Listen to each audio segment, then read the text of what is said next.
So what's Wiggle?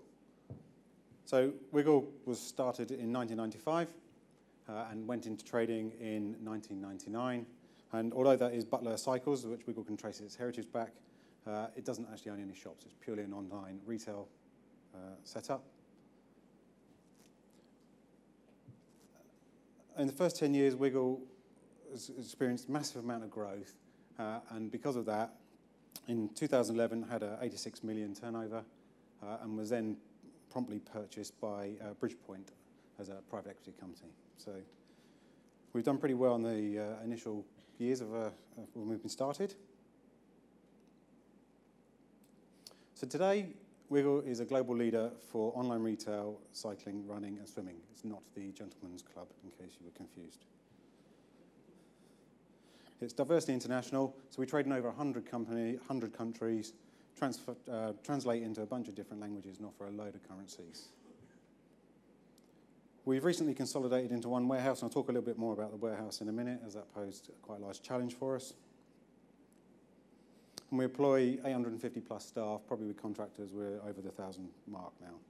And we're based in multiple sites. Portsmouth is our home office for Wiggle. Ireland's the home office for CRC.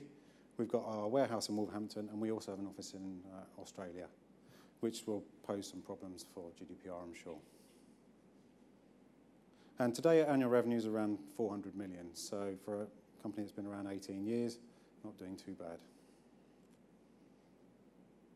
And those are the brands that we've now got, which is led by our DHB clothing brand. So challenges, I just wanted to go through some of the challenges that we've done. We've done 3 major projects which have really been game changers for Wiggle over the last 3 years, and we've literally done them back to back. They've had some points to them that we've had change freezes while we've done that, so getting any project through has always been a challenge because the focus has been on these major game changers. They've taken huge resources, huge amount of cost, and a lot of time. Yeah, so the first one was the warehouse. So we used to have a number of warehouses in Portsmouth, 4, 5 different warehouses within Portsmouth, and we consolidated that into a very large warehouse up in Wolverhampton. So quite a lot of effort in moving all of the stock, still maintaining trading, and being able to fulfill the customer's needs. Then we've bought Oracle, and if any of you have dealt with Oracle, you know that licensing costs is small-ish. So we've put in a back end and middle office of Oracle and Oracle Financials. So this has taken a huge amount of work to decommission lots of our old legacy systems and bring in the Oracle platform and basically change the way that the buying and merchandising teams work. I'll just fill that in. You'll notice one box, we still haven't done the front office. That's next, I believe that's next year. And then most recently, we have firstly rebranded from Wiggle, which does look a little bit like the Gentleman's Club logo, to the logo that you know today. And then we've recently merged with Chain Reaction Cycles. So Chain Reaction Cycles was number 2 in the market. We were number 1 in the market. So we've firmly put ourselves out in front now as the market leader for online retail for the tri-sports. This one has been a particularly difficult project to do because taking 2 businesses, integrating them to on the same platforms. We've moved all the stock out of Ireland into Wolverhampton as well. So transferring that while maintaining trading has been very difficult. It's taken a huge amount of resources internally to do this, which has affected business as usual. As I said, we have big change freezes around these, so then getting any project to go forward afterwards has been really difficult because as soon as we come out of a change freeze, our marketing friends want to get all of the nice new widgets onto the website and all the bits that increase revenue. And I'm sure you've all suffered that one.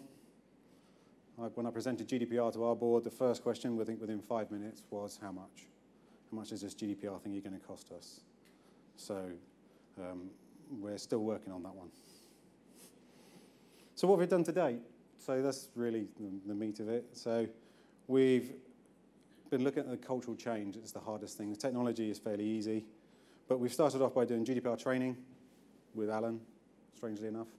He's come in and done foundation training for our data teams. And we've done the foundational practitioner for a bunch of people. We've done GDPR awareness briefings for all our staff. So we started with heads of departments, and then we've cascaded that down to the remainder of our staff. And we've also carried out a data protection impact assessment. So we probably, in the course of doing that, we interviewed somewhere around 70 staff while doing that, and have a very large report now written to help us roadmap out what we're going to do next. We joined the DMA. That was very helpful for us. Direct Marketing Association gives us really good pointers on what we can and can't do towards our consumers, our customers. So they've been really helpful in giving us the information. They have a lot of information online. They have a great legal team that we can dive into, and we can get guidance from them. We're in the process of doing Cyber Essentials. We're getting up and running. We're almost there. So very soon, hopefully, we can get the little tick on the website. PCR DSS, we were doing it anyway. It was always done as a project when I came into the business. So I have changed the approach. This is now a business as usual activity. We have QSAs that come in every quarter. It was previously done as a project, got to the end of the year, let's get a project up, let's do our PCI, let's quickly get us assessed, and then we'll tick the boxes and move on. We now do this as business as usual, and the operations teams do this on a day-to-day basis now so that we're maintaining compliance. And it's that continuous improvement we're looking for, and that's the same methodology that we're going to apply to the GDPR program that we're running. We're going to do exactly the same. We're getting everybody aware that they've got stuff to do, and it doesn't just affect IT. It isn't about them blocking stuff down or doing stuff or changing how they do it. It's about how the marketing people approach their work as well, how they engage with our customers, and how we do our day-to-day work. We've introduced a training awareness program. So previously, we didn't have a training awareness program. It was someone starts, and they get an introduction, and then they're trained by their manager. So now we've got a learning management system where we're actually pushing out training modules, and depending on their job, depending on what modules they get, but everybody gets the Cyber Essentials that's pushed out to them. We've done a data mapping lineage exercise where we're finding out what assets we actually have. And the biggest problem with this is knowing what you've got and where it goes. And that's a real problem for GDPR, that people don't understand where their data is. So doing this type of exercise has really proved really valuable, so we can now put plans in place to either put contracts in place or manage that. And when we were doing this, we didn't believe because we just do cycle, run and swim, we don't hold a lot of personal information, your name, your address, your email. But when we did this internally as a data mapping, and when we spoke to as part of the impact assessment to people like the marketing, and then onto the events team capture medical information for people. So suddenly, we're into special categories of data. And nobody knew that was happening. They said, oh, yeah, we go to an event, we ask if you've got any medical history, if you're doing a 100-mile bike ride, just so they've got medical cover. They then come back and input into the systems, but nobody knew, except the events team. So now we've got to deal with special data as well as normal data. As part of the impact assessment, we identified a bunch of technologies. If you want to know more, speak to me after or get me on LinkedIn. But we found some stuff that will help us with technologies. Very simple stuff, really just enhancing what we've already got. But technology is the easy bit. We can implement a project to do that. Changing the culture is obviously the fundamental hard piece. We've done engagement with the ICO. So before I was there, it was a bit of an ad hoc process. The ICO would try and contact us via email or letter, depending on who opened the letter, whether or not this got processed. So now the ICO come to me as the DPO, and I've also gone to the ICO. So I've actually raised cases with the ICO when we've had breaches of ourselves internally, and we've had a number of those that I've raised, which has put the management on a little bit tender hooks. I don't like that.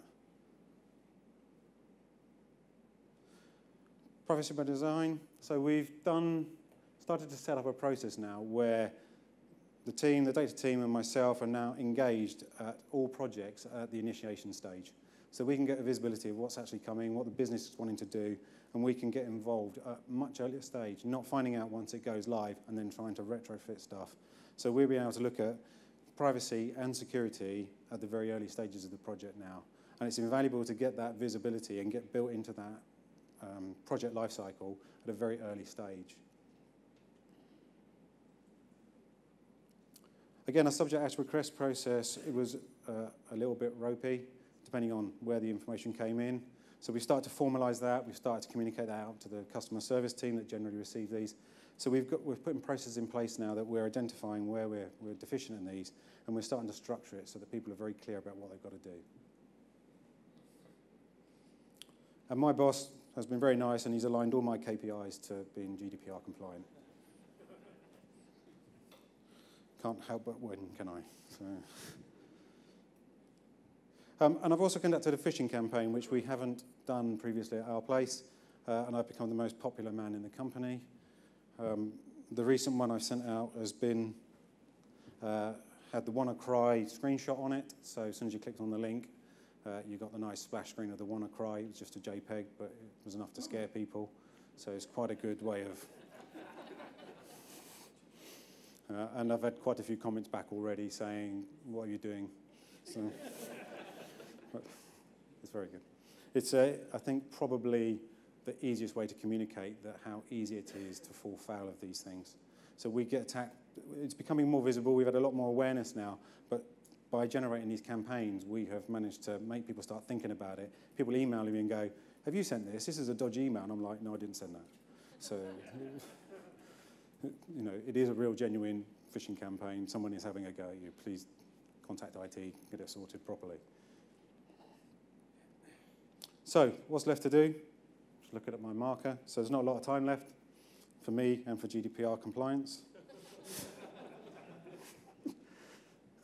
So we are removing pre-tick boxes from the websites, and one of the fundamental things that DMA said to us is the consent, and get rid of those pre-tick boxes, give people the option, leave them unticked. So it's that positive confirmation from people to start with. You'd be surprised how difficult that was to do with marketing as well. Or maybe not if you deal with marketing, but they like the pre-tick boxes, they like the large numbers of people in their database. So we're now managing to remove that and changing the way they think about it as well. So the people in our database will be actually the people we need to market and are going to be responsive. We're going to install the technology that we found from the impact assessment. So that's fairly straightforward. We can run some programs, some projects to do that. We've got a bunch of documentation and processes to update. So we've done some, but there's loads more to do. The more we dig into it, the more we see the processes are not sufficient. And all GDPR is doing really is helping shine a big light on it. So we should all be data protection, DPA ready, but people are finding that they're not. And what GDPR do is giving you leverage to actually do a lot of this stuff now. We're going to implement a GDPR awareness module via Alan. We're going to stick that into our learning management system. So they've got a nice module that actually we can push out to all our staff just to give that awareness and keep pushing the message out about GDPR. It's not just IT, it's not just the security people. It is everybody within the company that needs to do something. And we've got a bunch of legal stuff to do. So we've got binding corporate rules, model contract clauses, data transfers, third-party agreements that we all need to look at. There's a massive amount of work there. And with our office in Australia, we need to look at how they work and what the process is there. They're accessing data that we hold in the UK, but obviously because we don't have adequacy rights with Australia, we need to look at setting things up correctly with them. We haven't addressed right to be forgotten, we haven't looked at PIMS, and we haven't even looked at Brexit. So that'll be the next step, if we can manage to do all that by May. That's all I've got. Thank you very much. James, thank you very much indeed.